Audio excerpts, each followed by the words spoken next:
have been 40 for a couple of weeks now, and yeah, I'm still getting a lot of happy birthdays from people. And one of the things that people tend to ask me a lot when they say happy birthday is, so what does it feel like to be 40?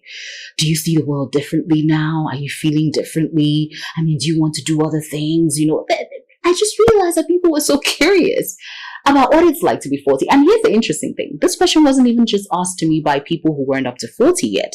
I was getting this question from a lot of people who are also in their 40s. Like, is there a transition? Do you feel something? And that got me thinking. And to be honest with you, in the past few days, I have been analyzing that question and trying to understand it. Now, I had a whole lot of things that I wanted to talk about for my first episode, but this became evident because it is a strong question. What does it feel like to be 40, especially now that I just got into my 40s? And to be honest with you, the answer to that question is a process. And that's a process that I could tell you that started sometime when I became 39. I cannot tell you it started exactly when I was 39, but it started while I was 39. And I found myself in a period of introspection a lot because it became clear to me that I'm like, this is the last year I have in my 30s. And you know how they say that a fool at 40 is a fool forever? It's the truth, because people have such high expectations of you. It is believed that with all of the experiences that you have had in your 20s, in your 30s, you should have had enough wisdom, I should say, and enough knowledge to make better decisions in your life. So the expectations are more. People expect you to be a more rounded person. They expect you to be more structured, more organized, more articulated, more planned, more everything. So you find out that people even approach you to ask for wisdom because they think you have it. Do we really have it? And I think over a period of time, I started paying attention to that. So what does it feel like to be 40 really? I can comfortably tell you that it's a period in your life where, number one, your actions, your decisions have more pronounced consequences. Because I'll give you an example.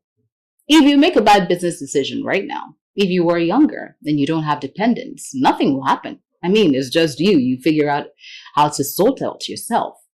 But imagine you have dependents. And I'm not just talking about maybe being a mom or a wife or anything. I'm talking about in your 40s, you have your parents, you have cousins, you have a lot of external dependents, even your employees.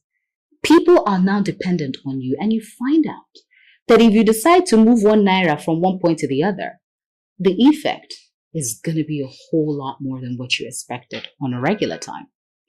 And number two, I realized that in your 40s, I don't want to say people are less forgiving, but people are more accommodating when you make mistakes. Because like I said, they say a fool at 40 is a fool forever, right?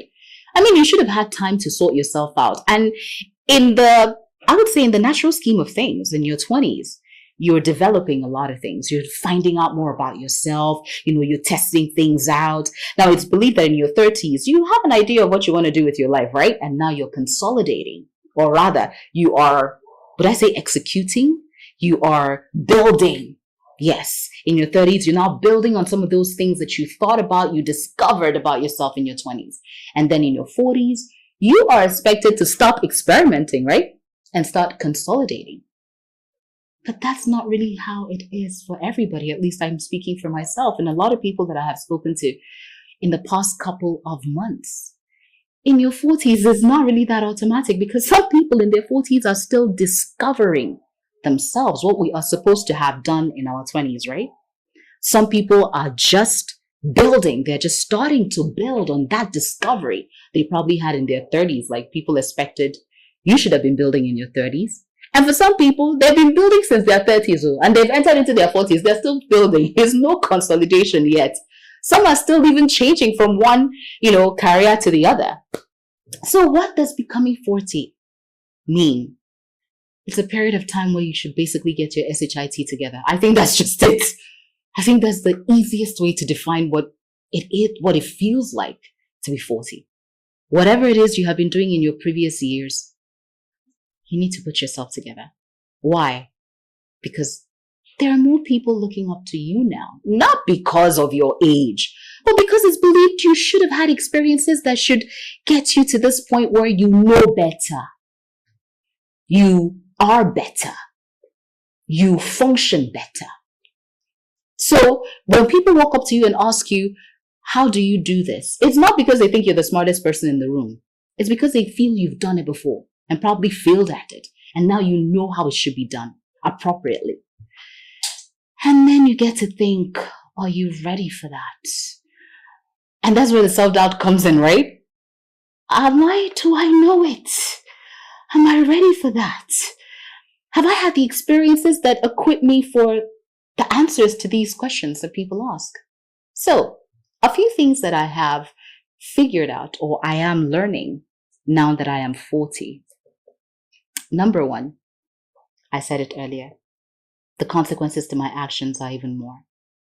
Number two, rebound time is much shorter, and it goes two ways. Let me explain. When you make a mistake, or let's say something goes wrong, you don't have a lot of time to put yourself together. I'll give you an example.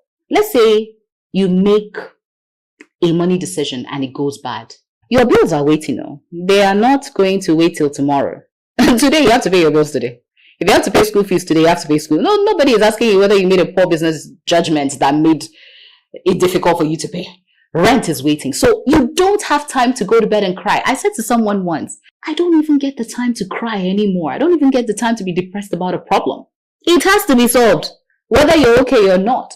So rebound time is so much shorter. Look, nobody has time to worry about, how you're feeling, no, get it done. You're a parent now.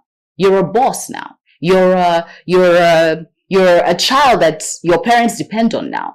Nobody's thinking, get it sorted. On the flip side, on the upside, I should say, in your 40s, it is believed that you've had experiences that should help you rebound faster. For example, if you have or make a poor business decision, in those years that you have been building, you should have people or friends or resources that can support you for a period of time until you're able to get yourself. I'm just using finances as an example. If you have a heartbreak, let's go to something simple, something you can identify. If your heart is broken in your 40s, people kind of believe that, your heart has been broken several times now, from your teens to your 20s to your 30s. Right now you should have a faster rebound time. And yes, you should, because now you've learned, doesn't mean it hurts less. But it means that you have had a lot of experiences and you've had opportunities to learn how to cope with certain things in your life. So yes, rebound time is shorter because, look, you need to get your SHIT together. Pardon my French. But you should be, not all of us are, I'm being realistic here, but in a lot of circumstances when things go south, you should be more equipped to rebound faster. Now, the problem is, if you're not rebounding quick enough, that's when a lot of people in their 40s become depressed, begin to feel like they're not good enough. And sadly, it's not just something that you feel on your own. People around you, I'll give you an example. If you're a parent and you need to pay rent and you're not able to meet up, your kids don't understand that you're in depression. You have to pay rent. You have to pay school fees. You have to put food on the table. So if your rebound time is not quick enough, the effect is much more, even on your health. Because remember when you were a lot younger, maybe in your 20s or in your early 30s, when things no one, leave the rest, we'll do what we can, we'll leave the rest for God. Especially now on social media, people will say, I'll drop my money, I'll feel good and all of that. We'll sing about that. But in reality, it's not like that, right? Especially when you're in your 40s. You have to get things sorted when you have to get things sorted. There's a lot to talk about. In fact, I'll do a whole lot more in the part 2 of this, and it's even deeper. It gets actually deeper. But what I would need you to do is, if you're in your 40s, what did it feel like when you became 40? Seriously, did you wake up feeling different? What were they things that became quite evident to you? Did you start feeling anxious? Because I know I felt a lot of anxiety leading into my 40s, and I explained some of that to you earlier. And if you are to become 40, what do you think happens when you become 40? Are you already anxious, especially for those of you who are closer to become 40? And what do you think could happen and will happen? Share with me on the comment section. But part 2, I'm going to be talking about, oh my God, some of the deepest and the strongest lessons that I have learned just stepping into 40.